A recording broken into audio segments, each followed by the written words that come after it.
Welcome back to Boiler House Garage and to a car we haven't seen for a little while, the 2004 Honda Civic with the Isuzu 1.7 4EE2 turbo diesel engine that I named the Civic Type D. In this video we're going to be replacing the timing belt with a replacement kit from Dayco, part number 348778336. The kit also comes with a new tensioner and idler pulley, their respective bolts, and separately ordered is a matching Dayco fan belt, part number 6PK1620 for models with air conditioning. You will also need an M6 and M8 bolt or piece of threaded bar to lock in place the camshaft and high pressure diesel pump, which is mechanically driven and timed. This engine is also used in many Vauxhall 1.7 diesel models, so this is a near identical process once you've removed the airbox, airflow meter and intake assembly on this side first. But on the Civic we have easy access to the upper cam belt cover already. We'll also need to remove the engine mounting bracket, which is in 3 parts, and the alloy support bracket on the engine. You'll notice this strange long stud sticking up that, despite being longer than the deepest 17mm socket I have, I'll show you how to get to it.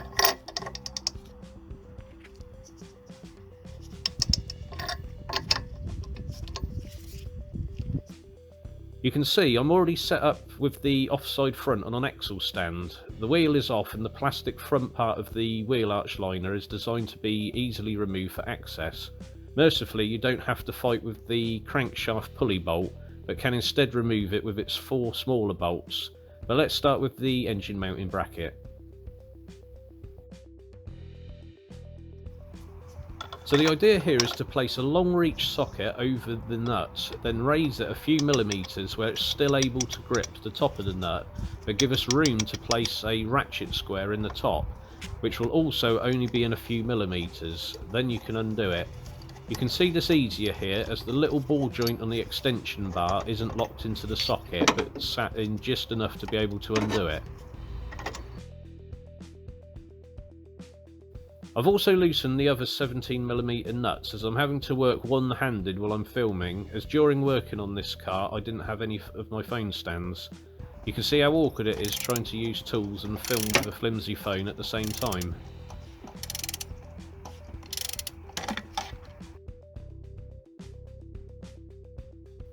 With those out of the way, a small counterbalance can be removed, and I've also undone a couple of other things. Firstly, a small earth strap that was here, and I've also taken out the bolt for the bracket which is holding this air conditioning pipe, just to give us a tiny bit more space if we need it. While I had the 10mm to hand, I've started on the top cam belt cover bolts along here, which there are 8 in total on the top part. There's also the wiring that is pinched behind the engine mounting bracket that goes to the camshaft position sensor. I've removed the plug for it, but won't take the whole sensor out as you don't need to, and it can give you starting issues and error codes if you mess with it too much. As mentioned, there are 8 bolts on the top part of the belt cover. Some are accessed a little easier from the wheel arch. There's 3 bolts on the lower half that I think can only be removed when we've taken the crank pulley off. While we're under here, you can just see the vertical part of the engine support bracket, which will have to come off, but first we need to support the engine to do so. A good tip is to use a small scissor jack with a crank handle, as it takes up less room than a trolley jack and is easier to minutely adjust up and down to give better access and clearance to the bracket bolts. You want to put it at this side of the sump pan, however you can't just jack the sump up with such a small jacking point without damaging it, and need to spread the load. I'm going to use a bit of wood and then wrap it in a thick towel. This surface area will ensure the load is spread as much as possible, and the towel just prevents dings, dents and chips from having metal on metal. Here's an example of the usefulness of the jack being easily adjustable. With little to no support lifting the engine, I can't remove the mounting bracket despite all of the fasteners being off.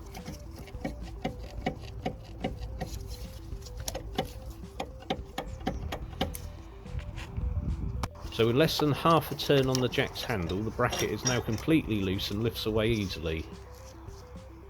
Now we can see the vertical third part of the mounting bracket, but before that I'm going to remove the fan belt, or ancillary accessory drive belt if you prefer, as it doesn't drive a fan at all. What it does drive is, well, that's an idler pulley, not the tensioner. Above it is the aircon compressor. That's the water pump pulley. Off to the left and out of shot is where it's all driven by the crank pulley. This at the bottom front, if I can get the bar down to it, is the alternator. And finally, in the lower centre of it all, is the tensioner we need to release the belt. The tensioner is turned with a 15mm socket. It forms part of the alternator bracket and idler pulley as one unit, so it won't come away on its own. However, you can replace the belt from above. It's a fiddly job and you need skinny arms, so it's best to access it from underneath. Apparently the tensioner can be locked with a pin or Allen key, but the two hold metal tabs are right behind the idler and hard to see, let alone get to, so I'm just going to gently let it rest open once the belt is off. You can opt to loosen the 4 crank pulley bolts when the belt is on, as I've done, but given it can still be held with the main bolts, you can do it that way instead.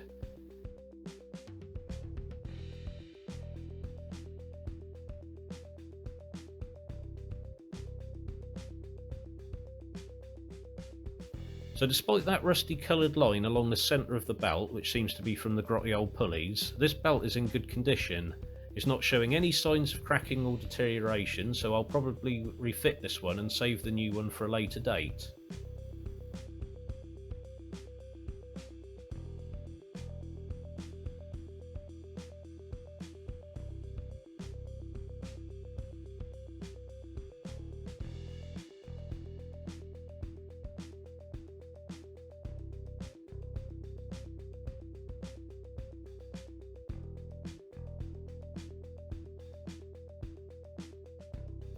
Now to take the crank pulley off.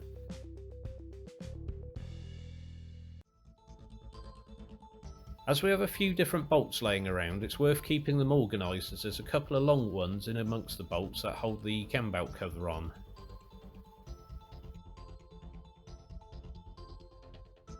Here's where I got a little stuck trying to remove the crank pulley. There is a timing marker on the back of this pulley, just a small groove cut into the lip of it, but I'm going to mark it with a pen instead. As it was stuck fast, you'll notice by the score marks on the main bolt that I used my trusty gear and bearing puller to loosen it. But you could use a pry bar or gently keep tapping it with a hammer, as it's mostly stuck by years of corrosion on the inner steel ring. I say mostly because this rusty dowel pin or key you can see in the 5 o'clock position is also holding on for dear life. I doubt I'll even bother putting it back in for all the trouble it gave, however I will sand all the rust off, and because I can't help myself sometimes. Ta-da! Now we have a sporty pulley and engine mounting bracket. Remember, this is no ordinary diesel Civic, it's a Type D. So next up, we're going to remove the vertical part of the mounting bracket, which is secured with 14mm bolts. There are another 2 at the bottom, and behind it you can see another bolt for yet another bracket.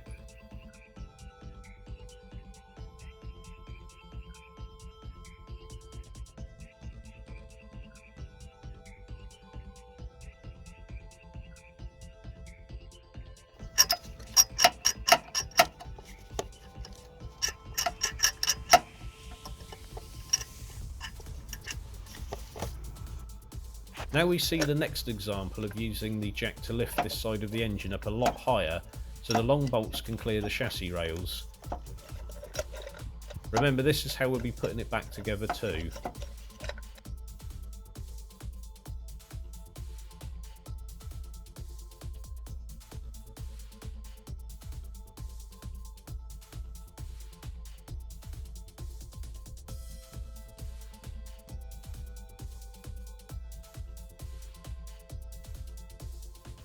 It appears this also secures the inner alloy support bracket, so there's only one bolt left at the bottom to undo and remove it if we need to at all.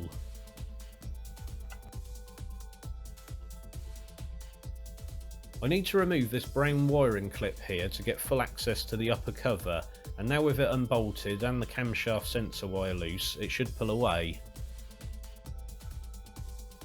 The good thing is that there's no rubber dust to indicate a degrading belt. So the ring over the camshaft pulley or sprocket acts partially as a guide, but it's one of the screws is rounded off. It's what spins past the camshaft position sensor, so it can only fit on one way. It's keyed so you don't have to mark it.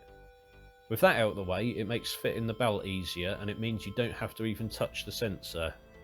Just to note that hole on the fuel pump pulley there, which is what we use to lock it in place. It's obvious now that the alloy support bracket has to come off too as the belt passes behind it.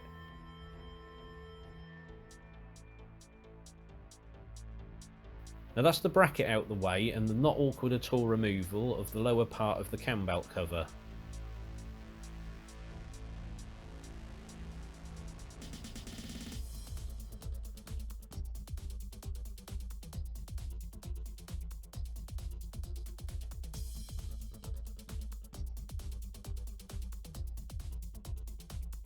That's the tensioner, which works a little differently to the one on the fan belt. Now to remove the sensor ring. This rounded off screw shouldn't pose too much of a problem if I use a ratchet instead of a screwdriver.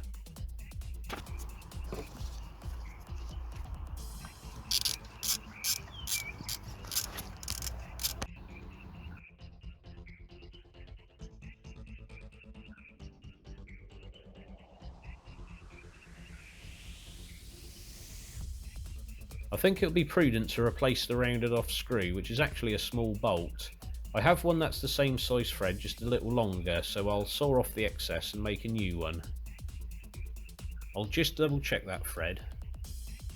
Okay, so now it's the part where we need to turn the crankshaft clockwise with a 24mm socket to get cylinder 1 at top dead centre of its compression stroke, and each time the little hole here needs to finish up at the top.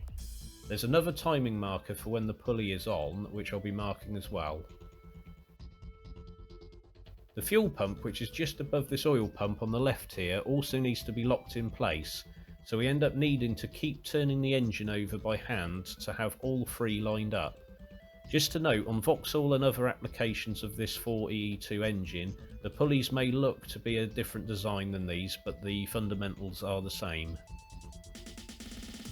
I'll first show you what we're lining up and putting the bolts in with the crankshaft. So there's this hole on the pulley which lines up with another threaded one behind it when cylinder 1 is at TDC. This is where you put the M6 bolt, which needs to be at least 25mm long. I'll have to take this back out as the one on the fuel pump isn't lined up yet. We can see the fuel pump pulley here, which seems to have two holes, but one needs to be at, I think, around the 4 o'clock position. So let's try another turn. It's a bit tricky overcoming the engine compression one-handed as I can't steady the extension bar, but I'll try and film as much of this as possible as it's the bit most people worry about messing up.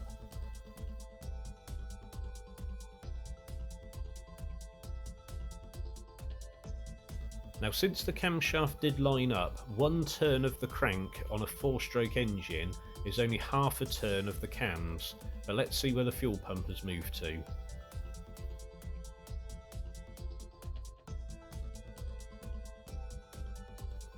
So you can see the hole on the cam sprocket is at 2 o'clock now, but when we look at the fuel pump, one of the holes is in the right place at 4 o'clock, so we have to keep going and give the crankshaft another full turn.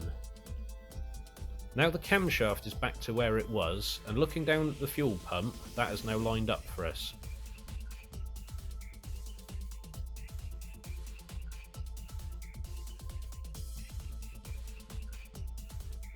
So it's now a case of fitting the M6 bolt as I demonstrated earlier, and to make sure it, and specifically the cam sprocket, is perfectly lined up, I'll ratchet it down a bit. If you've seen the video of my 1977 Cavalier having its Weber carb fitted, you may remember this inlet manifold stud, which is now surplus as I used the shorter ones, but this is an M8 bar and is ideal for this.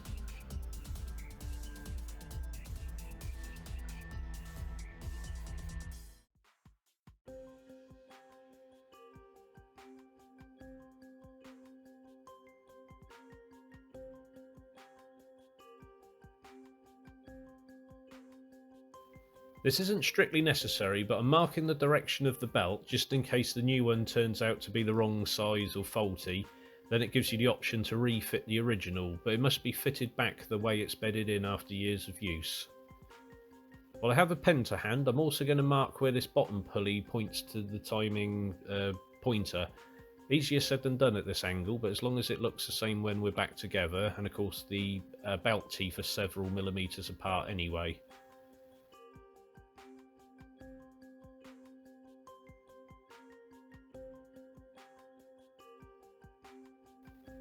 Now it might help to look at your new tensioner to see how it's turned.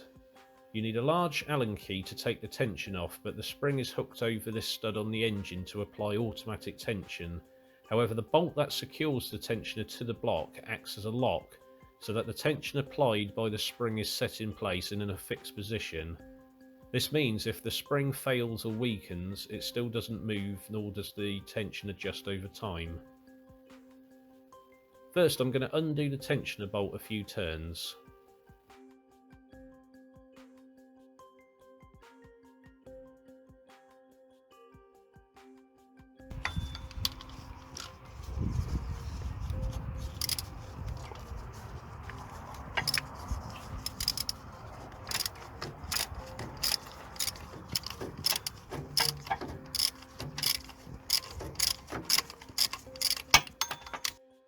Then instead of an Allen key, I'm using a hex head and a ratchet just to give a bit more leverage, and so you can see how it moves. When the tension is off, the cam belt can be removed. It's obviously easier with both hands.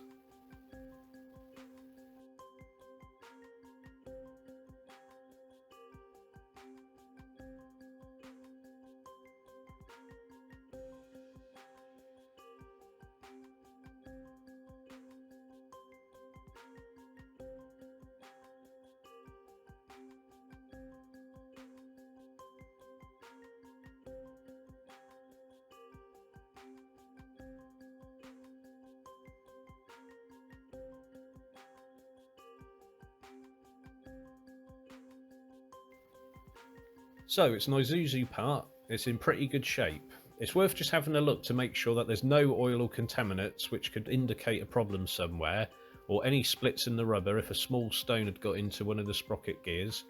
And secondly, just to see how close you may have been to pushing the service life of the belt if the rubber is fraying or these teeth are breaking off from the moulding. All good here though.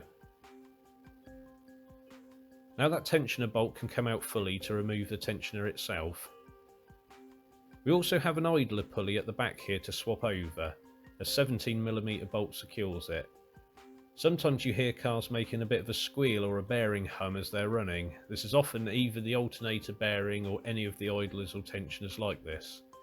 This one is fine despite its age and mileage covered. A quick comparison with the new one, it appears to be quite a bit different. However, you'll notice the circumference of the pulley and width of the sleeve of the bolt goes through is the same size. It just accommodates a much larger bearing, which means it will do less turns each cycle and in theory be quieter and last longer. Not that there was anything wrong with the previous design.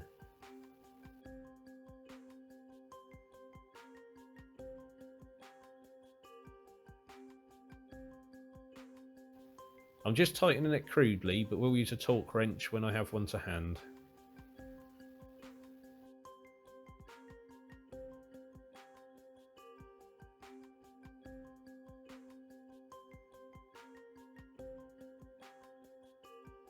The tensioner is fit in a similar fashion with the spring hooked over the stud and the bolt tightened down by hand, but not to its specified torque as we need to set the tension on the new belt yet. This is my ex-wife's toothbrush. Don't worry, I'll make sure I return it to her later. This step is completely optional and most likely unnecessary, but I'm a bit of a worrier when it comes to cars, and I like to make sure the new belt isn't going to come into contact with any grit or anything that's got into these pulleys. I'll do the same on the fuel pump, oil pump sprockets and the crankshaft pulley too. So the new belt can now be fitted after checking there are no kinks, splits or any sign of damage at all. As you feed it down towards the crankshaft, which is the first pulley you will need to fit the belt to, hold it together in the middle to avoid snagging or catching it on anything. I couldn't film this bit as I need both my hands to carefully get the belt in place and behind the tensioner, which is the last bit you fit the belt around. Once the belt is looped around the crankshaft, you need to work your way clockwise, left towards the oil pump, then the back of the belt presses against the idler pulley, up into the fuel pump, then keeping the belt taut with light hand pressure, up and around the camshaft sprocket, then down to the tensioner. Remember that any slackness in the belt will only be taken up between the cam and crankshaft where the tensioner is. If you do have trouble getting the belt behind the tensioner, loosen it, fit an Allen key or hex head into it, sorry I can't remember the size, and re-tighten when you're sure that it's all the way back it can be. If it's an issue of access, you could instead fit the belt to the camshaft pulley last and carefully press the belts into place over the teeth. As you might be able to see here, I do have to push the belt a little further on the camshaft where I struggle to get the belt over the tensioner too. I've also run into another minor issue which you might be able to see here. Yes, the timing marks on the crank are now out, which is likely from where I was pulling the belt behind the tensioner. I've inadvertently moved the crank a little anti-clockwise. Because the crankshaft and thus movement of the pistons are not locked in place, compression in one of the cylinders can also move this too. However, since the camshaft is locked in place, remedying this is simply a case of turning the crankshaft slightly clockwise so that it skips a tooth of the cam belt. With the tension off, we have plenty of slack to do this. So I've just pushed the belt fully over the camshaft pulley. Don't be alarmed with this cotton-like dust that comes off the belt. A lot of them seem to have this white layer on the tooth side which molts as it beds in. I'm just making sure the tensioner is definitely given as much slack as possible so I can pull the belt a little away from the crank.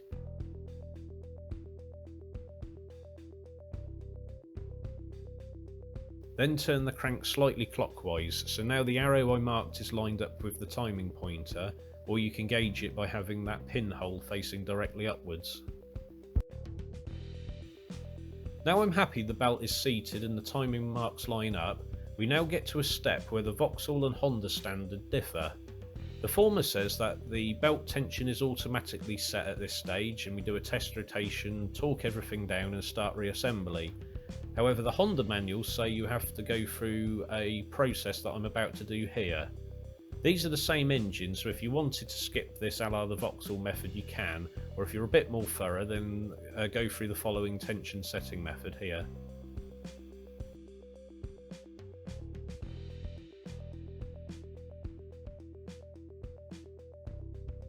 First we have to hand tighten the tensioner down at the position it's in. As you tighten the main bolt down, hold an Allen key into the tensioner so that it doesn't move as you nip it up.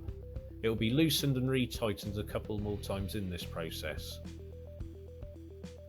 Here I'm just checking that the belt is now tight either side of the crank where I'd just loosened it to get the timing marks back, as now we definitely don't want it to be able to jump teeth. Remove the bolts securing the camshaft and fuel pump. Now we have to do a complete crankshaft rotation clockwise, to firstly make sure that it rotates freely with no timing issues before the engine starts and that the belt doesn't slip if the tension isn't quite even. I believe this backwards and forwards cycle is to make sure that the tension has been evenly spread around the entire belt before the engine is started. Once you've completed the rotation, you have to loosen the tensioner bolt, say half to a full turn, then rotate the crank anti-clockwise for just a quarter of a turn, then re-tighten the tensioner down. Then you repeat this twice so that the tensioner is finally hand tightened down ready to be torqued.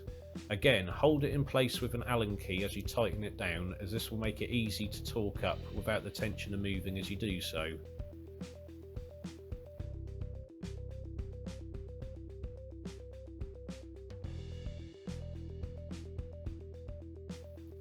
Now we're still in optional territory here, and I don't think this is in any manual, but I'm just going to check that everything is as it should be, lining up the pulleys and securing them as before. Then I'm refitting the now sporty and red Type D edition crankshaft pulley, so you can see the little notch in it, it lines up with the pointer.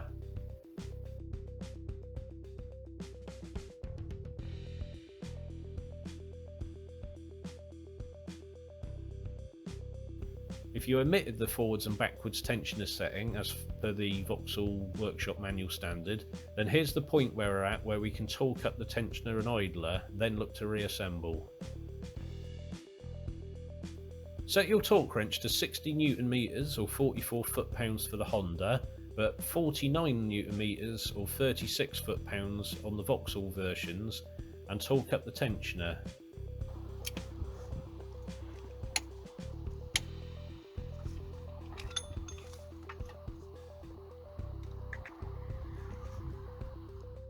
Then let's not forget the idler pulley. You can just about access this from under the wheel arch, but I'll need both hands to guide it on. This, on all models, is torqued to 80 Newton meters or 59 foot-pounds. Now let's put it all back together, starting with the alloy engine bracket and getting the lower bolt in. Then refit the lower cam belt cover loosely, as we have to interlock it with the upper cover, and they share some of the longer bolts that you've hopefully kept in order. The upper leftmost section of the lower cover is tricky to line up with the bottom left bolt hole of the upper cover, so aim to get that in first. There's a metal sleeve in the lower cover that can catch on the upper one, so you may have to look underneath the car to get them to slot together. The upper cover tucks around the housing for the camshaft sensor, like so. Now to get some of the bolts back in, I'm starting with the longer ones.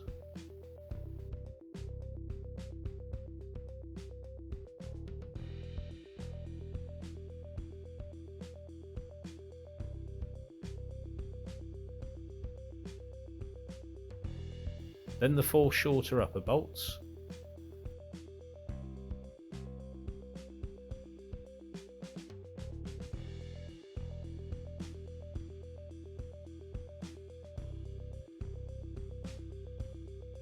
I've also refitted this plastic clip that secures some wiring here.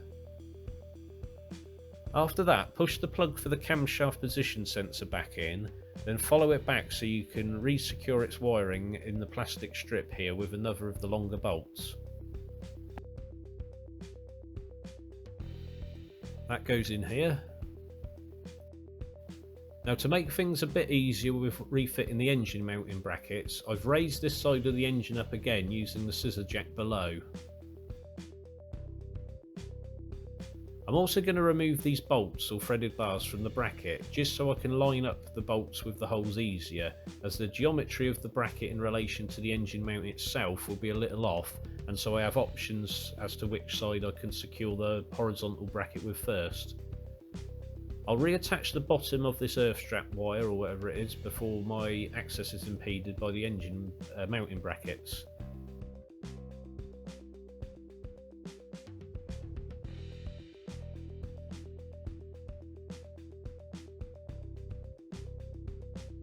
The top part, if you remember, bolts to the horizontal bracket.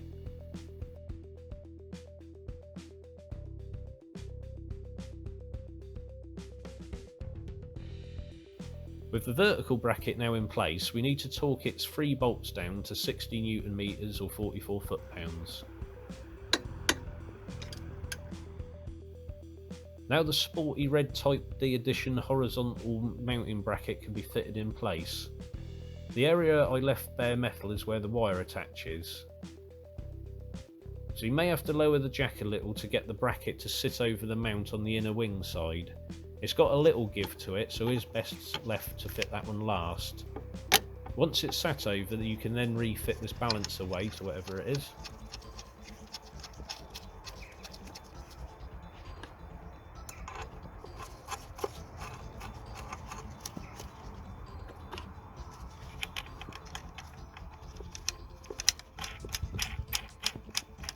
The 2 long bolts that join the 2 parts of the bracket together are to be torqued to 55 Newton meters or 40 foot-pounds.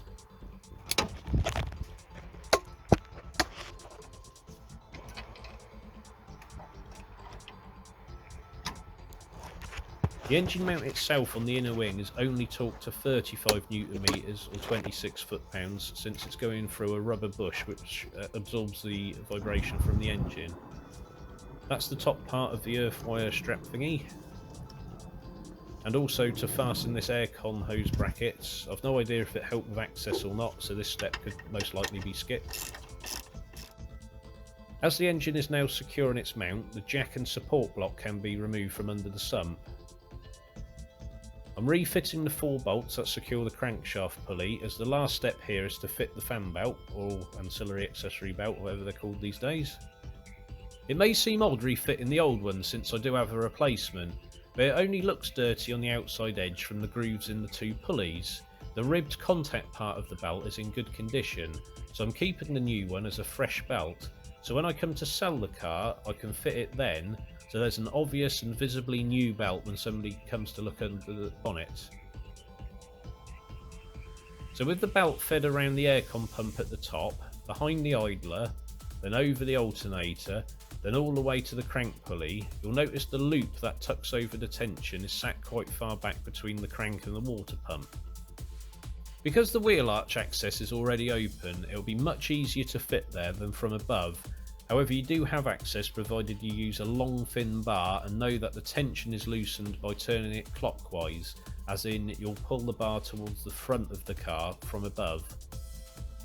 In case you're wondering where the pulley for the power steering pump is, this car has an electric power steering rack and it's awful. If you are doing this from above, here you can see where you need to reach to and how far the tensioner turns to get the belt over it.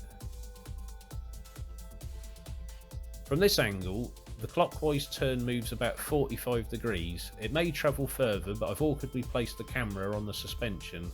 But once you've moved it, just slip the belt over the tensioner like so, and check the belt is correctly seated behind the edges of every pulley it's going to be turning.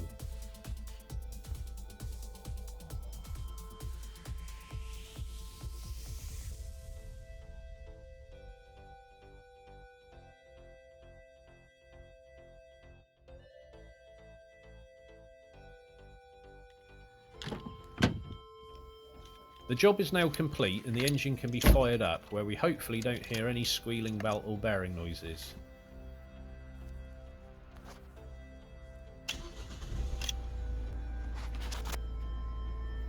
Which we don't.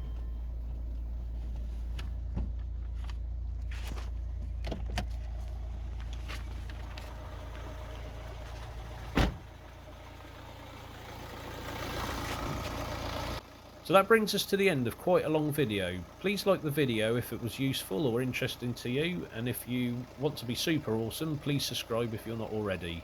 If you are, you're already awesome. Thanks very much for watching, and I'll see you in the next one. Oh, and as is traditional with these Civic videos...